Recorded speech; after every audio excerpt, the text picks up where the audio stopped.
Yo tengo que compararme conmigo mismo. Hoy he sido bueno, mañana seré muy bueno, pero siempre tengo que avanzar, ¿no? Eso es esas son características muy, muy interesantes del docente, ¿no?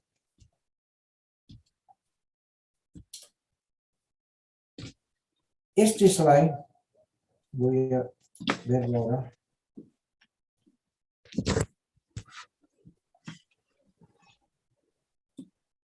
Aquí las ciencias del conocimiento y la enseñanza educativa. Fíjense, ahí está la enseñanza educativa, lo que acabo de hablarles, lo que nos compete a nosotros, a los ayudantes por enseñar y a los estudiantes por aprender. La enseñanza educativa, fíjense, es transversal, está interceptado por todas y cada una de las especialidades. Ahí tienen arquitectura, economía, derecho, lingüística, psicología, ingeniería, agronomía, bioquímica, etc. Hay un sinfín de especialidades que están alrededor de la enseñanza educativa, porque la enseñanza educativa es transversal, implica a cada una de las especialidades, a cada una de las materias. Fíjense, en la UNSA son 13 facultades, 55 carreras. Cada carrera debe tener 50 materias, no sé cuántas tendrá, pero fíjense cuánta especialidad existe de conocimiento. Y la enseñanza educativa está ahí para todos. Entonces, es transversal, tiene mucho que ver con el conocimiento y con la especialidad. Por eso es delicada la enseñanza. La enseñanza educativa, como les había mencionado, la enseñanza educativa es enseñanza, es formación y es educación. Tres factores, tres conceptos demasiado profundos para el ser humano. Enseñar, formar, educar. Esa es la enseñanza educativa que hacemos en la universidad, en el sistema universitario. Bien, ahora yo preguntaría a todos los líderes del mundo, después de haber estudiado muchas circunstancias, etcétera, etcétera, estas preguntas haría. Y estas preguntas las he confeccionado después de haber leído 3 libros de Yuval Harari, es el Homo Sapiens, Homo Deus y las 21 reglas para el siglo XXI. Es un gran filósofo, doctor, historiador, muy influyente líder en el mundo, ¿no? Yuval Harari. Entonces yo he resumido en esto, ¿no? A los líderes grandes del mundo, o a los que quieren ser presidentes de las potencias grandes, haríamos estas preguntas. Cuando están en campaña, yo les preguntaría, ¿qué acciones emprenderá para reducir los riesgos de la guerra nuclear? Si sabe responderme, va a estar capacitado a gobernar. ¿Qué acciones emprenderá para reducir los riesgos del cambio climático? Existe cambio climático y la humanidad no está centrada en aquello. ¿Qué acciones las potencias mundiales tienen que estar pensando en aquello? Luego, ¿qué acciones emprenderá para regular tecnologías disruptivas como la inteligencia artificial y la bioingeniería? Disruptivas quiere decir esas tecnologías que llegan de un momento a otro, que no sabíamos que iba a llegar. Hay muchas tecnologías así. ¿Cómo se regularía? Se puede regular esas tecnologías, porque es una amenaza también. Si vemos desde un punto de vista bueno, es positivo, pero desde un punto de vista malintencionado también es muy negativo. Finalmente, le preguntaría, ¿cómo ve usted el mundo en el 2040? ¿Cómo va a ser el mundo? A ver, quiero ver quiero saber su visión de este mundo cuando sea el 2040, que son 20 años más. Entonces, ese líder tiene que saber responder esto, ¿no? Y también, ¿cuál es la peor situación hipotética y cuál es su visión para la mejor situación hipotética? Si responde, está por buen camino, pero es difícil que responda, porque son preguntas muy difíciles de responder, porque justamente la incertidumbre y todo aquello, ¿no? Ahí tenemos, ya estamos un poquito finalizando, eh, las los tres principios que son demasiado importantes para nosotros. El, el principio de incertidumbre de Heisenberg, la ley de complementariedad de Niels Bohr y la teoría de la relatividad de Albert Einstein. Esa triada, son fácilmente aplicables a la humanidad de lo que está pasando ahora. Y hay que tomarlos en cuenta al momento que están estudiando, el momento que están dando sus clases, el momento que están con sus familias, el momento que están disfrutando de sus amigos. Hay que ver, no podemos discutir. Estoy viendo en los chats cómo discuten, cómo sobre falsedades. Entonces, todo es complementario. Una opinión puede ser valedera, hay que comprender y hay que complementar más bien en lugar de contradecir. Porque los seres humanos pensamos pues de distintas maneras. El principio de Heisenberg, que se llama de incertidumbre, este es un principio que se ve una característica distinta de la mecánica cuántica, que no existe en la mecánica newtoniana o la mecánica clásica, ¿no? Se trata de un principio que describe en el acto mismo de observar, cambia lo que está observando. ¿Qué ha pasado? Heisenberg en el año 1927 se dio cuenta de que las reglas de la probabilidad que gobiernan las partículas subatómicas nacen de la paradoja de que dos propiedades relacionadas de una partícula no pueden ser medidas exactamente en el mismo tiempo. De eso ha salido la incertidumbre. Fíjense, es un fenómeno físico. Les voy a dar un ejemplo. Si un observador, para determinar o bien la posición exacta de una partícula en el espacio o su momentum, que es la cantidad de movimiento, en forma exacta, pero nunca ambas simultáneamente. Es decir, nunca un observador puede a la vez determinar la posición de una partícula y su momento en forma exacta. Nunca va a poder simultáneamente. Entonces, de ahí ha nacido el principio de incertidumbre. Cualquier intento de medir ambos resultados conlleva a imprecisiones. Entonces, según el principio de incertidumbre, el producto de esas mediciones en los cálculos no puede reducirse a cero.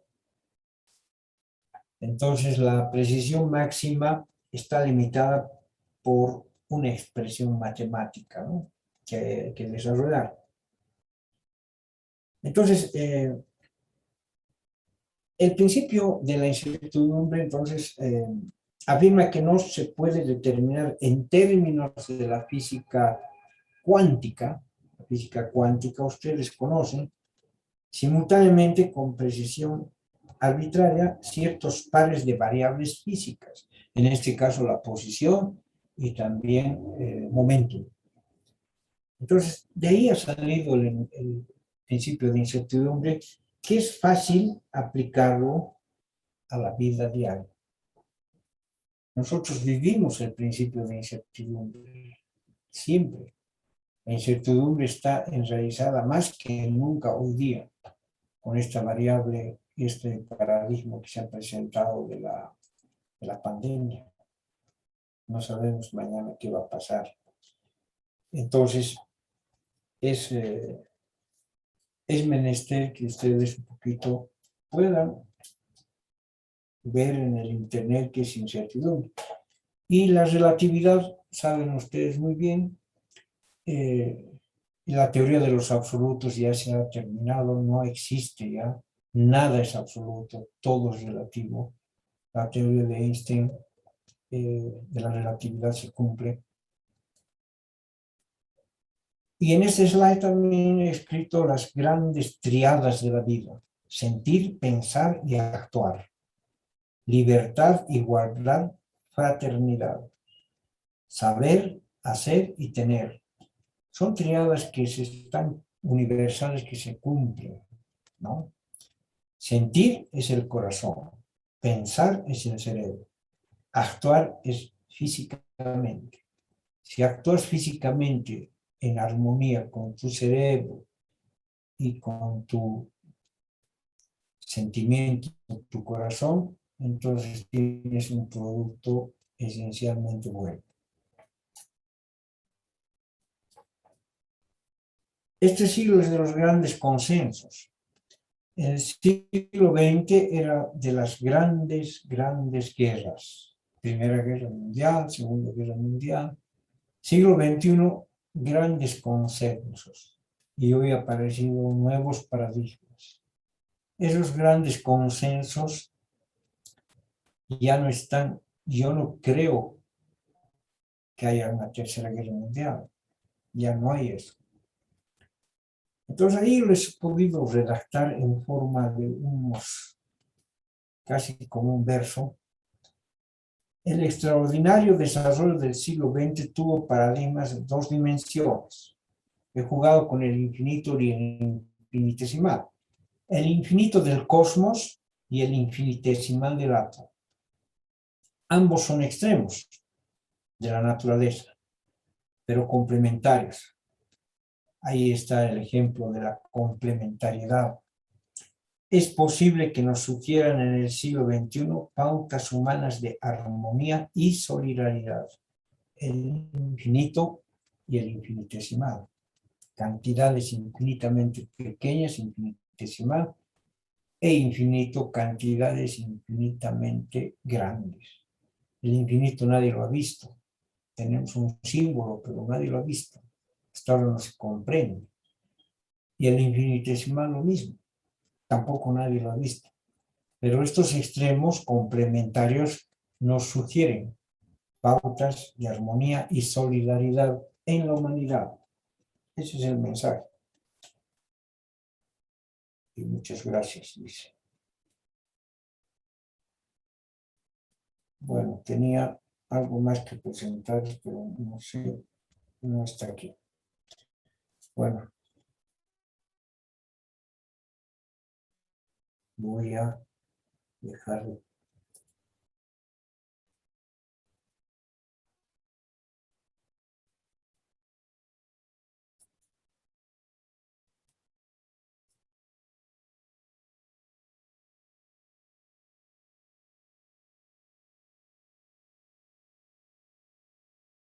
Perdón.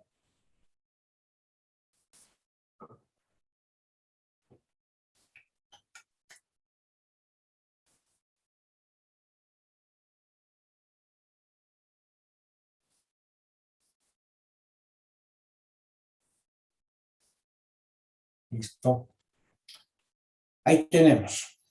Ahora de repente me pueden hacer algunas preguntas. quería hablarles algo más. Me olvidé colocar en los slides el mito de la caverna de Platón, que es interesante para este proceso de aprendizaje que se ve. Hoy, como les digo, ha sido una sesión un poco de cultura general, el contexto donde nos movemos. Les he hablado algo distinto de lo que les van a hablar en el uso de las herramientas, etcétera. Pero mañana voy a abordar ya metodologías dentro de la didáctica, pedagogía, y también vamos a hablar sobre los pasos a seguir y la autonomía de pensamiento que tienen que tener, etcétera, ¿no? La transposición didáctica y todo aquello. Entonces, si tienen algo que preguntarme, estoy presto a responder.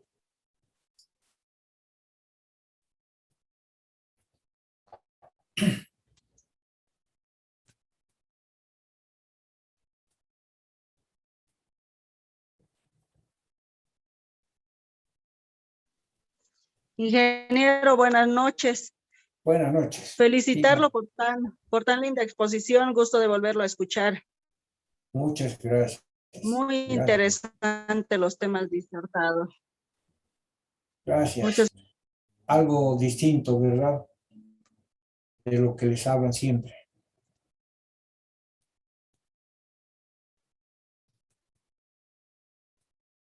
Si tienen que hacerme alguna pregunta puntual, una curiosidad que tengan, se los voy a hacer con seguridad, ¿no?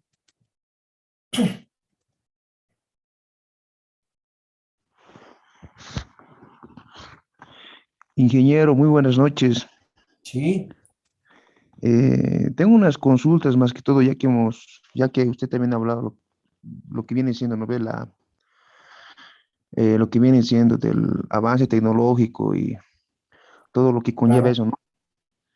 Yo le pregunto a usted, digamos, como docente, ¿qué tal, cómo lo viera usted si es que en la Facultad de Ingeniería, incluso en cualquiera de las carreras de la UNSA, se implementaría las clases o posteriormente, ¿no? Posteriormente que pasemos la pandemia, se implementaría las clases virtuales o, como dicen, ¿no? Clases a distancia. Esa es una de mis consultas.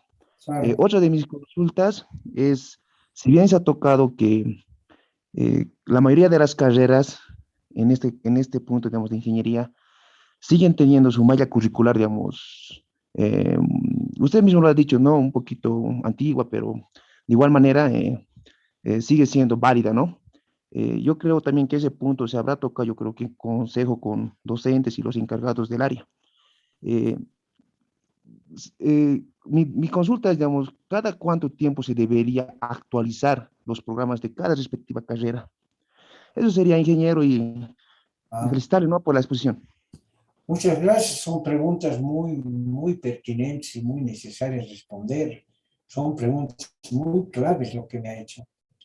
Primero, a la primera, yo les diría lo siguiente. La virtualidad ha llegado para ya no irse. Ya no se tiene que ir la virtualidad. Pero sí, lo que hay que hacer es una simbiosis. Es decir, una combinación de virtualidad y presencialidad, pero siempre y cuando la pandemia se haya ido, se haya erradicado, ¿no? Porque no podemos estar, digamos, mucha gente es mayor, mucha gente no quiere, digamos, estar en peligro, etc. Entonces, lo principal para resolver este problema es, esta tarde me ha convocado el señor rector y he tenido una conversación de una hora y le he dado mi punto de vista justamente sobre esto. Primero, es importante que la universidad haga convenios con servidores de Internet, las empresas. que tenemos Entel, Viva, Tigo, etc. Access, no sé. Tiene que haber un convenio de manera que el gobierno apoye a estas empresas para tener mayor cobertura, tener mayor señal que llegue a todo el rincón de todos, fluidamente. Entonces, así podemos un poco resolver el tema de virtualidad. Pese que vamos a tener siempre un problemita en la ciudad de La Paz por la hoyada que estamos. En la hoyada siempre hay interferencia. No es lo mismo en un lugar plano. El Alto, por ejemplo, es un lugar planísimo. Ellos deben tener una señal muy interesante, pero al bajar acá, si uno está dando su clase en la hoyada, entonces hay problema de conectividad, ¿no? Entonces, ese tema hay que resolverlo para poder tomar decisiones a la hora de la virtualidad. Pero me imagino que hay que hacer dentro, o sea, mi respuesta sería, hacer una simbiosis. Las clases pueden ser virtuales, con toda la cobertura y señalización muy eficiente.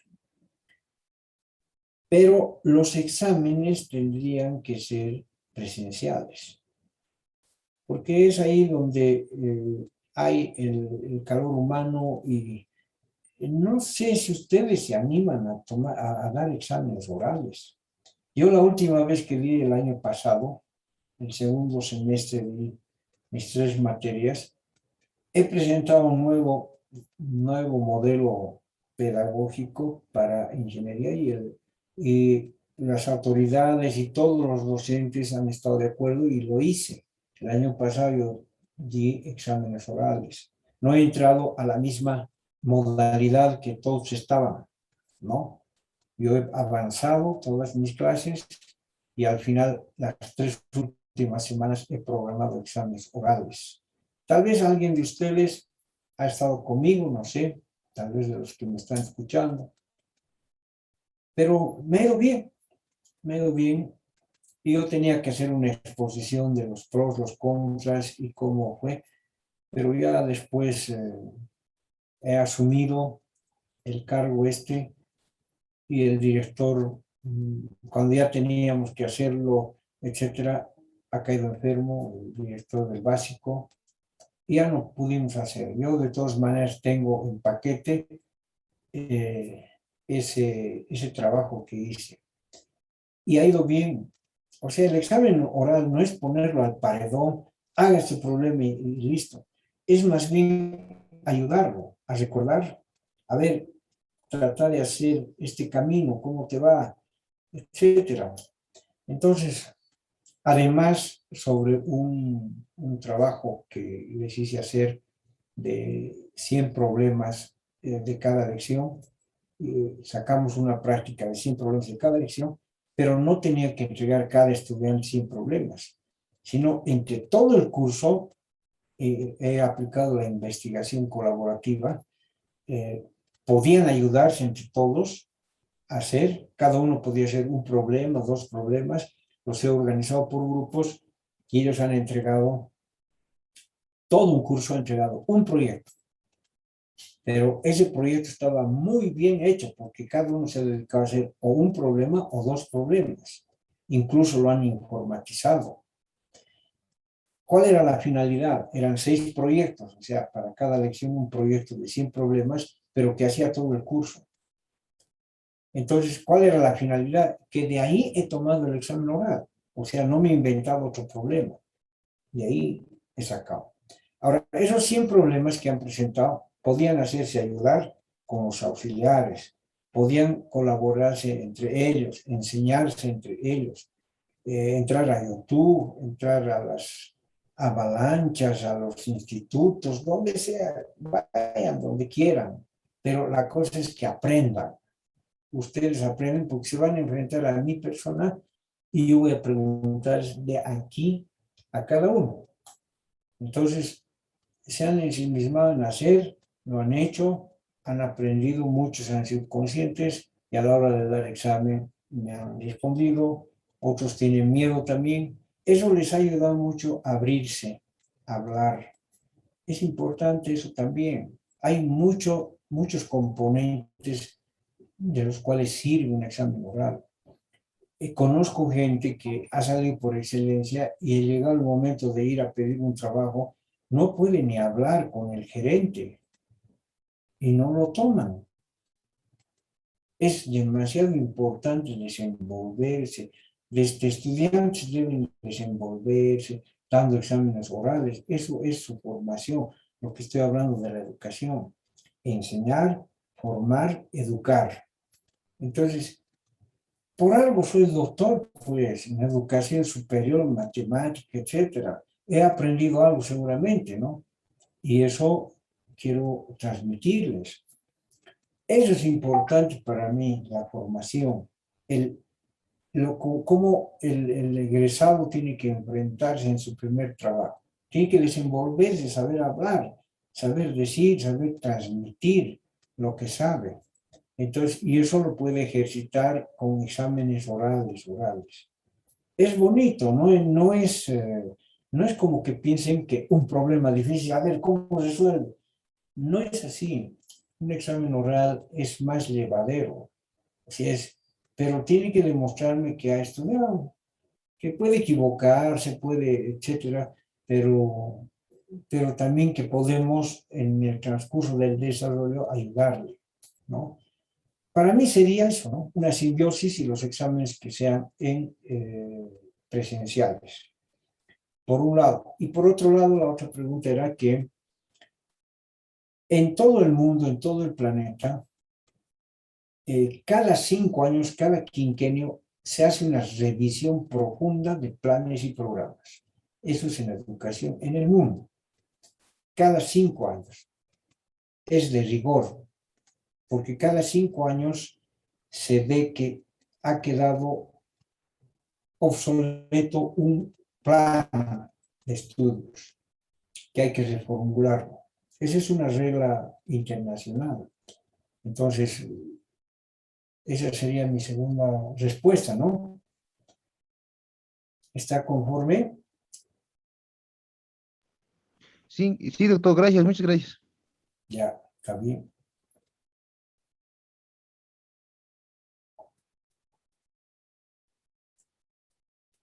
Si alguien quiere preguntarme, no sé quiénes están. Luis Coronel, está Edith Quispe, la ingeniera Araceli, está. Estoy viendo. Paola Micaela. Ingeniero, ¿cómo está?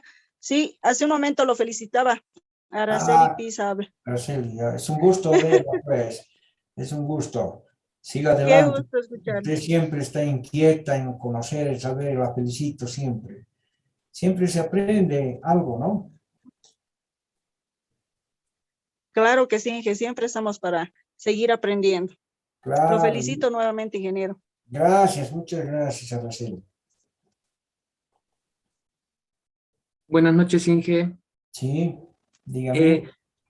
Ingeniero, me pareció muy interesante la temática que propuso y también las ideas que nos dio una nueva perspectiva de cómo ver la educación, incluso nuestra profesión. Yo quisiera pedirle un favor, Inge, no sé si nos puede recomendar algunos textos que nos ayuden a introducirnos para ahondar más en este pensamiento que nos propone, Inge. Ya. Mire, hay libros, como les decía, la ingeniería didáctica. Ustedes ingresen a páginas, a revistas científicas, ¿no? Hay la ingeniería didáctica, hay la ingeniería matemática también. Y eso sirve para todas las materias, no quiere decir que es para matemática la ingeniería. La ingeniería matemática la extienden a la ingeniería física, a la ingeniería química, etcétera, pero desde el punto de vista didáctico, la didáctica química, la didáctica física, etcétera. Entonces, eso pueden hacer. Luego hay libros de transposición didáctica. Es un tema muy apasionante la transposición didáctica, porque ¿qué es lo que pasa con la experiencia del docente? El docente va adquiriendo cada año más sabiduría en su especialidad, en su materia. Entonces llega un momento en que es una especie de sabio en su materia. Entonces, ese se llama el saber sabio, que lo tiene el docente. Entonces, aquí está el alumno. Ese docente, ese saber sabio, lo va a transmitir a su estudiante, ¿no? Pero en esa transmisión surge la transposición didáctica, el cómo voy a enseñar este saber sabio al saber ignorado todavía. De manera que con esa transposición didáctica, que es una metodología muy, pero muy interesante, llega a ser el saber enseñado, ya no el saber ignorante, sino el saber enseñado que se queda y se apropia con el alumno. Entonces, libros sobre Chevallard, por ejemplo, francés, ha implementado esta metodología, ¿no? De la transposición didáctica, que mañana les voy a hablar. Entonces, ese es un libro interesante. Después, libros, por ejemplo, lo que pasa es que cuando uno, y eso me ha pasado a mí, les ha pasado a ustedes, cuando uno entra en ingeniería, lo primero que dice, tengo que dominar matemática, física, química, de principio, ¿no? Y no le alcanza el tiempo, ni para aquello. Entonces, ¿qué va a estar viendo otros libros? Pero hoy es necesario, es demasiado necesario porque la formación del ser humano tiene que ser integrado. No me sirve un genio que sepa matemática, física, etcétera, si no está bien formado. El éxito de la persona es estar bien formado, bien educado. Tiene que tener muy buena educación, muy buena formación y haber sido muy bien enseñado, el saber enseñado, que es esa transposición didáctica que ha adquirido a través de sus docentes. Entonces, esas tres variables hacen que sea exitosa la persona, el estudiante, el profesional. No hay que descuidar. Se ha descuidado mucho en la educación. Eso hay que aclararlo. Se ha descuidado porque todos hemos empezado empíricamente a enseñar. Todos, desde ayudantes. Y después nos hemos vuelto docentes, sin ser profesionales en la enseñanza. Pero hoy ya no podemos estar así. No siempre es hacer una maestría, un doctorado, sino es unirse de literatura, leer y todo lo que ha practicado, un poquito leer la teoría para poder mejorar. Cada día se mejora, siempre se mejora cada día, ¿no? Entonces, hay libros interesantes, por ejemplo, sobre las inteligencias múltiples. Hay 25 inteligencias múltiples que tiene el ser humano. Y han resumido, Gardner es un autor, ha resumido en 7. Entonces, esas 7 inteligencias hay que tratar de, muchas personas tienen algunas, otras no tienen. Y hay que jugar también con el cerebro. El hemisferio izquierdo y el hemisferio derecho tienen sus funciones. Un lado atiende mucho y se preocupa demasiado y ejercita demasiado las ciencias sociales, humanas, literatura, etc. Y el otro lado es las ciencias exactas, la matemática, la física, los números, la lógica, etc. Entonces, normalmente el que estudia ingeniería está con medio cerebro funcionando y el otro medio no. Y a la inversa, un sociólogo, por ejemplo, un psicólogo, está con medio cerebro, sí, y el otro no. Pero nosotros que hemos estudiado ingeniería, tenemos el poder de rápidamente adquirir conocimiento de las ciencias humanas sociales. Es fácil. No es por menospreciar, pero es mucho más fácil. En cambio, uno formado en ciencias humanas sociales que haga ciencias exactas casi es humanamente imposible, porque su formación es otra. En cambio, nosotros no podemos. Y eso es lo que ha sucedido conmigo, por ejemplo, después de tener todo este conocimiento, me he ingresado a la investigación cualitativa y he comprendido los métodos, a sociólogos, comunicadores, etcétera. Y entonces eso me ha servido. Es importante equilibrar, o sea, que los dos hemisferios estén funcionando. Eso es lo mejor que pueden conseguir. Y eso se consigue, digamos, con lecturas livianas, ¿no? Ustedes, aparte de estar mucho ensimismados con su química, física, matemáticas, números, materias, que, es decir, un solo lado están ejercitando, el otro lado están descuidando. Entonces, ¿qué tienen que hacer? Tomen algunos libros de sociología, psicología, cuentos, toquen una guitarra, hagan música, hagan poema, están equilibrando. Y entonces ahí van a ser exitosos. El desequilibrio no está bien. La gran mayoría está desequilibrado por eso, ¿no?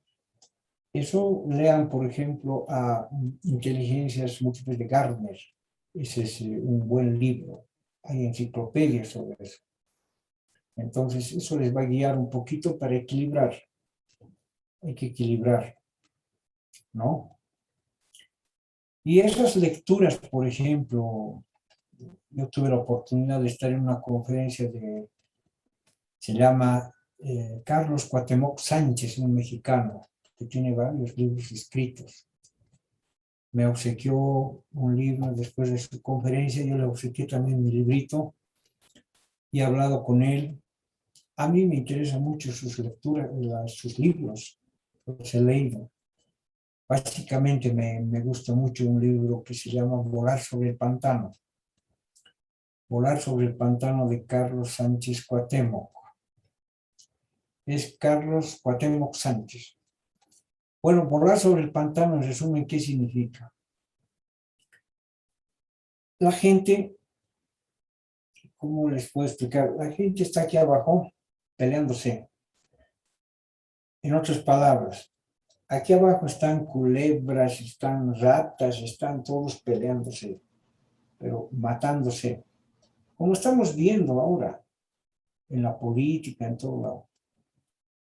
Pero si yo me meto ahí, voy a perder.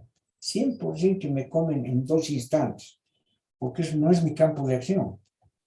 Entonces, ¿qué tengo que hacer? Tengo que volar sobre este pantano. Feliz, chocho. Ni tengo que darles importancia.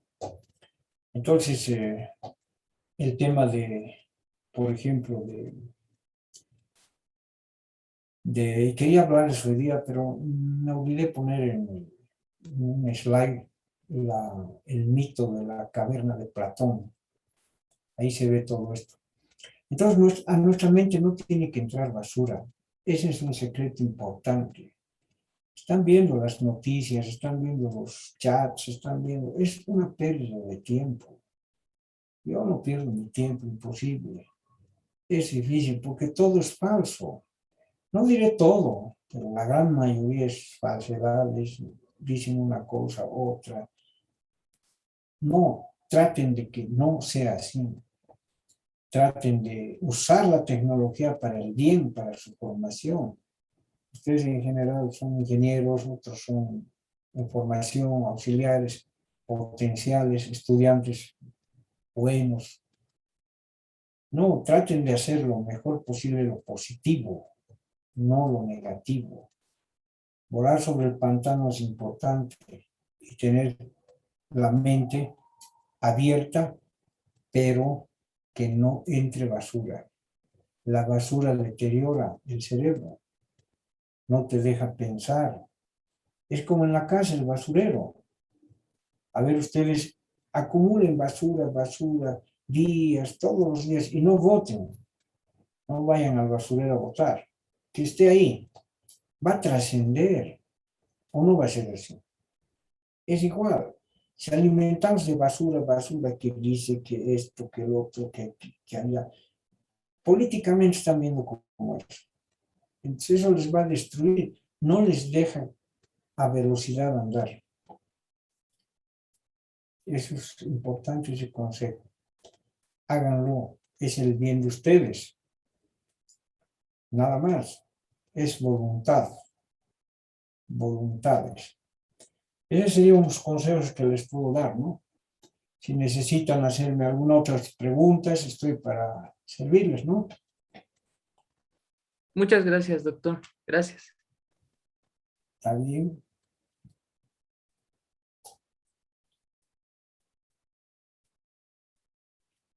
Y por último, quisiera darles un consejo. Miren, ustedes son seres valiosos.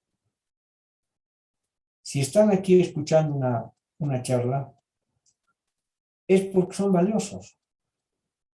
Entonces, sepan lo que valen ustedes. Sean prudentes. En la vida hay que ser prudente. Claro, yo lo digo porque ya soy una persona mayor. También cuando era joven era imprudente. Era muy imprudente. Pero el consejo no está de más. Tienen que ser prudentes, hoy más que nunca. Sepan valorarse. El sacrificio que están haciendo por seguir adelante, eso es valioso. Eso algún momento va a ser retribuido. Nadie además se ha muerto por estudiar mucho. Nadie, no hay un solo caso en el mundo. Entonces, y además estoy convencido de que estudiar, investigar, estar al tanto y tener esa curiosidad intelectual profunda, a uno lo mantiene joven. Estoy convencido de eso. A mí me está pasando, porque mis compañeros ya están, no, pues a esta altura están durmiendo. Después de chatear todo el día, están durmiendo, seguro. Entonces, yo soy un convencido de que te da energía, te da valor, la curiosidad intelectual te da ganas de seguir viviendo. Entonces, eso hay que ver, ¿no? Y hay que agradecer cada día que estamos vivos. Tantos amigos se nos han ido. El último que me ha dolido en el alma ha sido mi amigo Leonardo Coronel. Realmente me ha dolido mucho. Entonces, hay que agradecer a Dios que estamos con vida y hay que valorarnos, ¿no? Hay que valorarnos. Estoy siempre para servirles. Soy un amigo de todos y cuando me necesiten, yo les agradezco al centro de estudiantes, al comité organizador. Esto es provechoso para todos, es positivo para todos.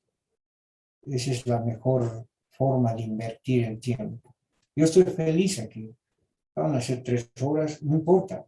Estoy feliz, no he perdido mi tiempo.